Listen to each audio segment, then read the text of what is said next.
नमस्कार. आजच्या भागामध्ये इथे तेजसचं मन त्याच्याजवळ बोलायला आलेलं असतं. तेव्हा तेजसचं मन त्याला म्हणत असतं, "काय मग? आता तुला मानसी आवडायला लागली की काय? तिला पाडव्याचं गिफ्ट वगैरे देतोयस?" तेव्हा तेजस म्हणत असतो, "नाही, नाही, असं काही नाही आहे.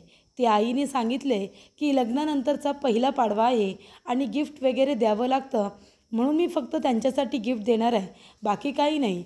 तेव्हा इथे तेजसचं मन म्हणतं, "अच्छा, मग कुठल्या नात्याने ते गिफ्ट देणार आहेस?" तेव्हा तेजस म्हणतो, "मैत्रीच्या नात्याने." "अजून कुठल्या? मी त्यांचा मित्र आहे."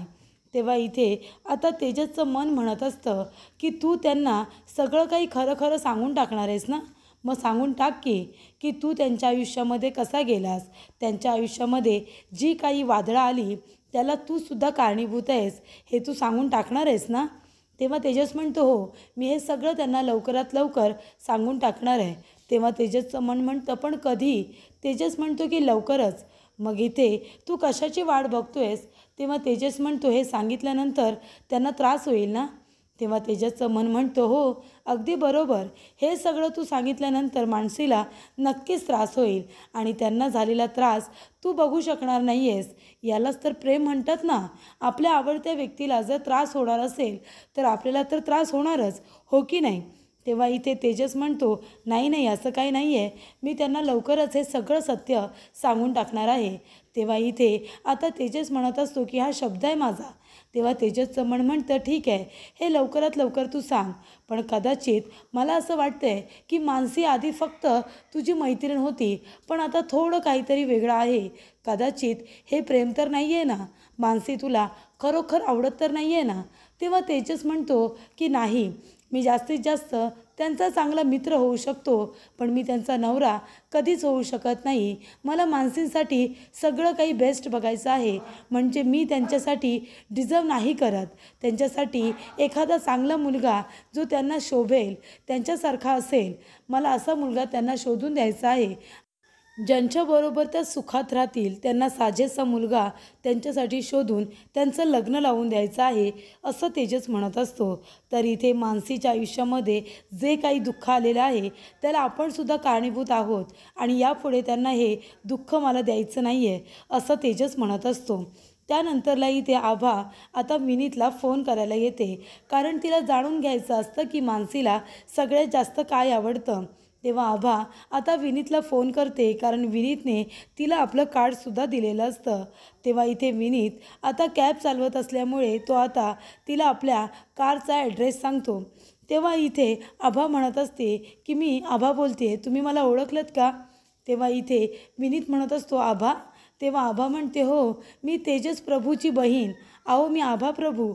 तेव्हा इथे विनीत म्हणतो, "अच्छा, तुम्ही आहात का? हां, बोल बोल." तेव्हा आभा म्हणत असते की "मला जरा तुमच्याशी बोलायचं होतं." तेव्हा विनीत म्हणतो, "काय? तुमच्यापैकी कुणाला माझी गाडी वगैरे हवी की काय?" तेव्हा आभा म्हणते, "नाही, तसं नाही. मला ही गोष्ट विचारायची होती. मानसी वहिनी आमच्या सगळ्यांसाठी किती काय काय करतात. तिची आवड-निवड थोडी जाणून घ्यायची होती. तुम्हाला तिच्या आवडीनिवडीबद्दल काही माहिती आहे का?" तेव्हा विनीत म्हणतो, "मानसीची आवड-निवड मला इतकी माहिती नाही आहे. म्हणजे मी माझ्या आत्याबद्दल, निधीबद्दल सांगू शकतो, पण मानसीबद्दल एवढं नाही सांगू शकत.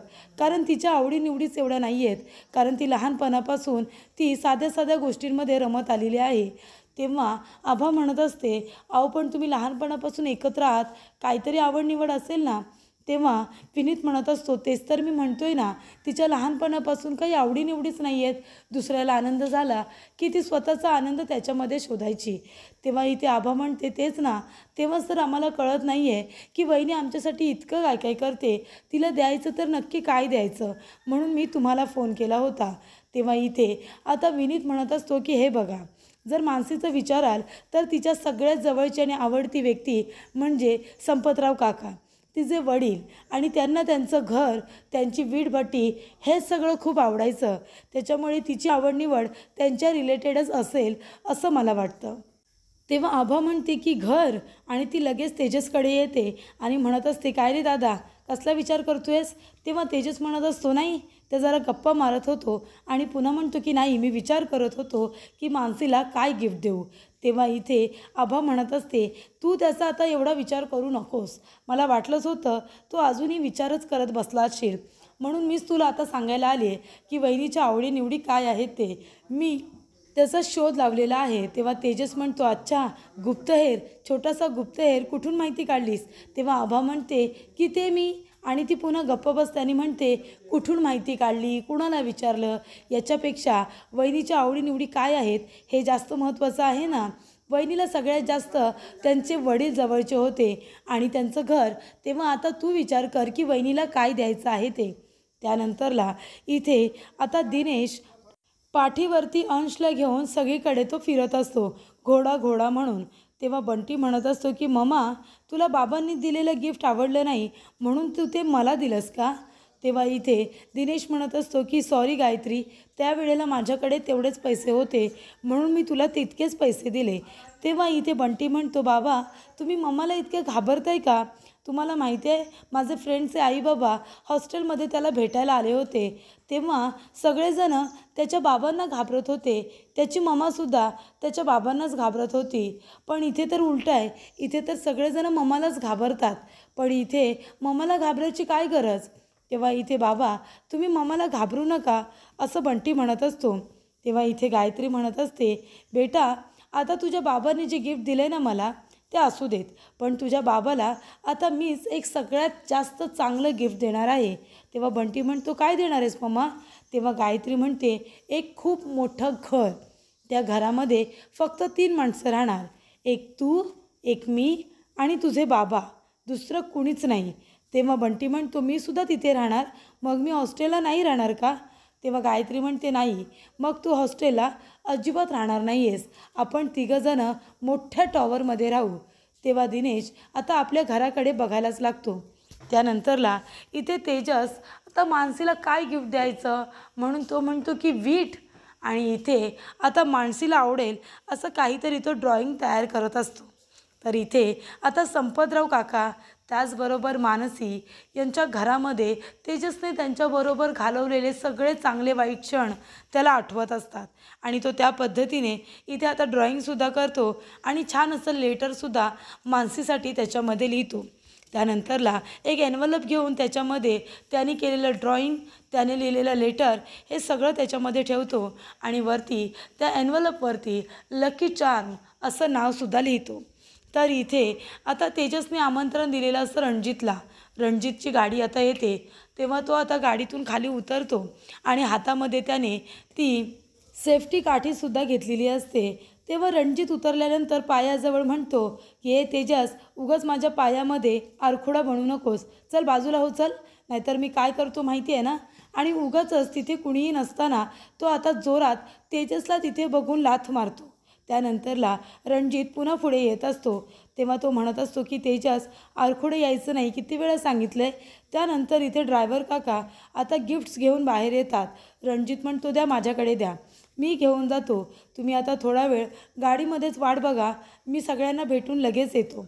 तेव्हा इथे ड्रायव्हर काका म्हणतात, मी घेऊन येतो ना. तेव्हा रणजित म्हणतो, नाही नको, मी घेऊ शकतो.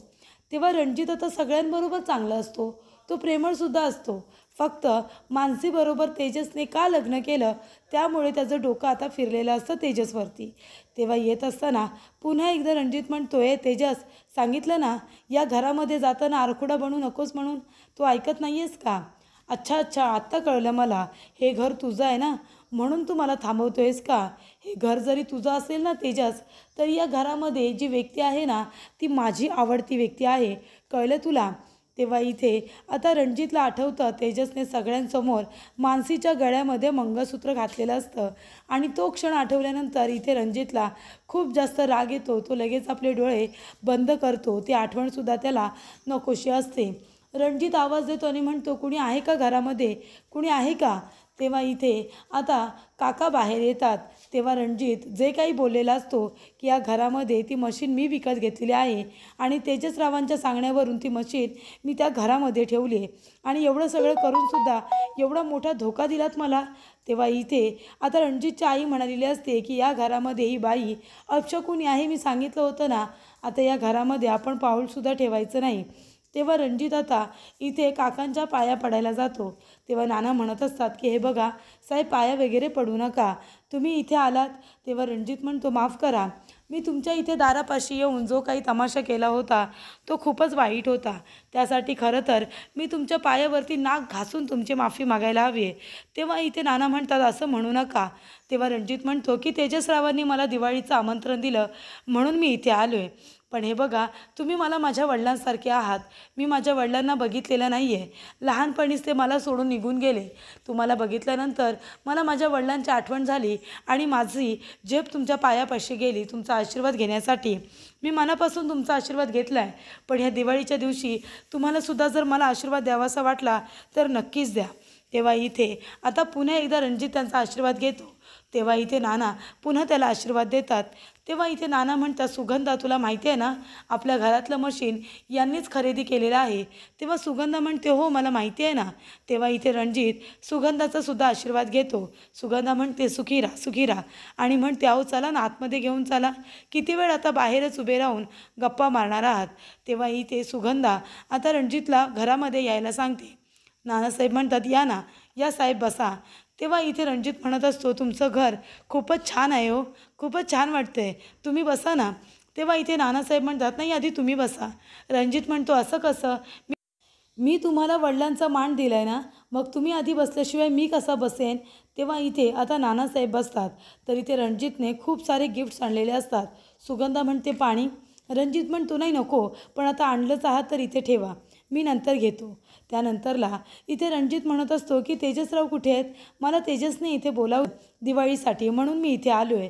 तेव्हा इथे तुम्हाला सांगितलं नाही का, आणि सॉरी हा सणासुदीच्या दिवशी मी अचानक असं आलो. सुगंधा म्हणते नाही नाही, तेजसने आधीच सांगितलं होतं की तुम्ही येणार आहात म्हणून, तो आहे ना आतमध्येच आहे. तेव्हा सुगंधा आता तेजसला आवाज देते.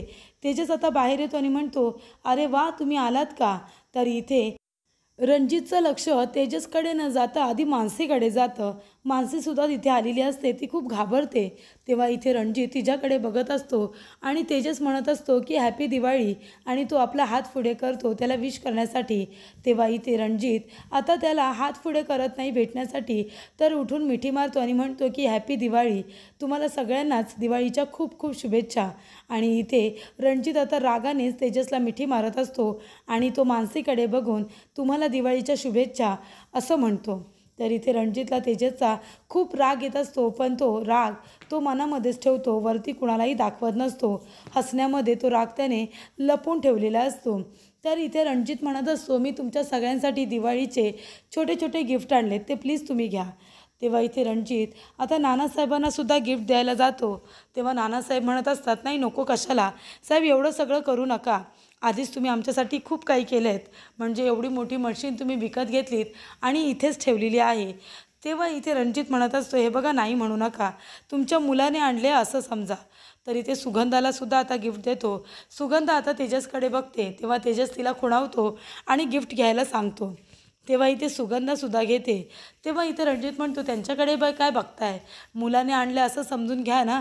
आणि रणजित म्हणतो की आबा हे घे, आपण दोघेजणं पहिल्यांदाच भेटतोय, पण मी तुझ्यासाठी सुद्धा एक छोटंसं गिफ्ट आणलं आहे. त्यानंतर इथे तेजस म्हणतो की एवढं सगळं करायची काय गरज होती.